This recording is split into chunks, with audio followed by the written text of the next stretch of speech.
Not a bad outing from Jared. Great outing.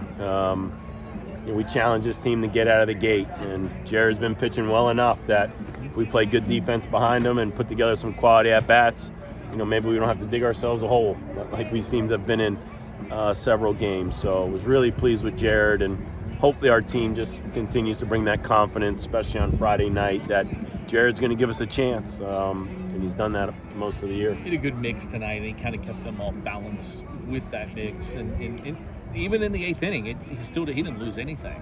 No, it's fun to see him evolve as a PO, a pitcher only. This is really his first full year just being a pitcher only. Last year he was a two-way player for half the year, and then he broke his foot, and so he just really could never get into a rhythm. So we felt like he had the ability to do this, and now that he's had the opportunity, he's taking advantage of it, and he seems to keep getting better and better. And as I always tell the pro guys, there's something to be said about a fresh arm and an arm that hasn't been abused. He hasn't pitched a whole lot, so it's a strong kid, it's a fresh arm, and I think he's got even better days ahead of him. Is there any temptation to throw him out there in the ninth? No, not really. I'd have liked to run out there in the eighth just to let the crowd cheer for him and come off the field, but 8 innings, it was clean, it was efficient. We did play good defense behind him. We had the one snafu on the double play turn, made him throw probably 4 or 5 more pitches, but just a good outing all the way around. With how much the pitching has been in flux all season long, whether it be starting or bullpen, how much does it help you guys knowing that at this point in the season you're starting to get a consistent spot out of your Friday night starter? I think it's huge. Just one thing at a time, right? You got to get the first guy, right? The ace, the Friday guy, whatever you want to call it. It's hard to be great or have a great pitching staff if you don't have that guy. And like we see in our lineup, it should take some of the pressure off the other guys. That I don't have to throw 8 innings, especially if my Friday guy throws 8 and the bullpen only threw 1. With the depth and the talent we have in our bullpen, I hope that takes some pressure off the other guys. And we've been preaching that to all the young guys, and don't get caught up. I don't think anybody thinks they have to throw 8 innings, man. Just get us 3 outs, 6 outs, 9 outs, and we'll go from there.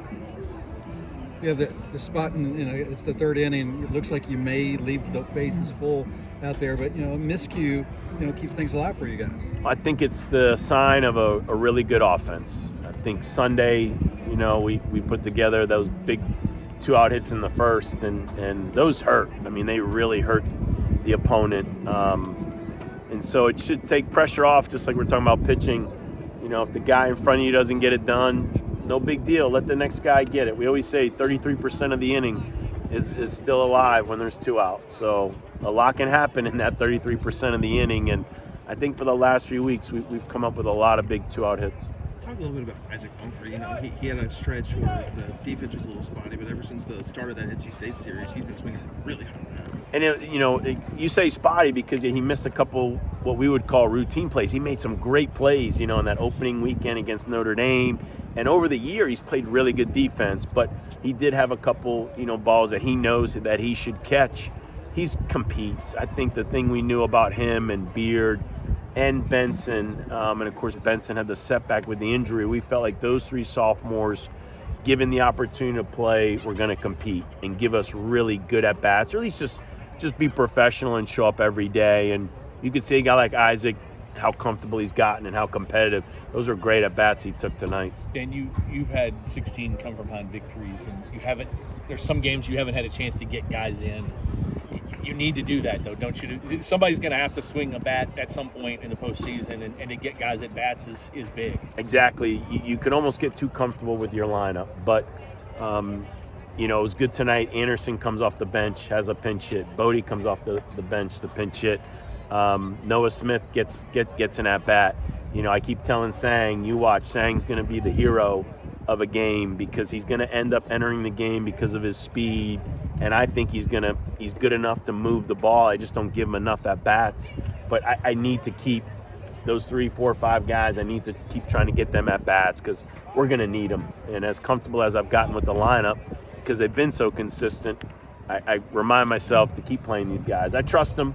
And it doesn't mean for the guy that comes off the field, I always say, heck, you're already in the lineup, so you should know I trust you. But it's good to get some of these young guys some at bats. Levi, a couple more stolen bases tonight, but on that second one, did you think he was out? Well, the ball beat him. I don't blame the umpire for calling him out. The ball beat him. He hesitated. You know, once we always say when you're stealing third, any hesitation you can't go. And he shuffled, he stopped, hesitated, and then so I don't blame the umpire for calling him out. It's just nice when you have video replay. He was convinced he was safe, and Coach Snide, so I trust those guys if they want me to review it, and it worked out in our favor. Fortunately, we had the angles there.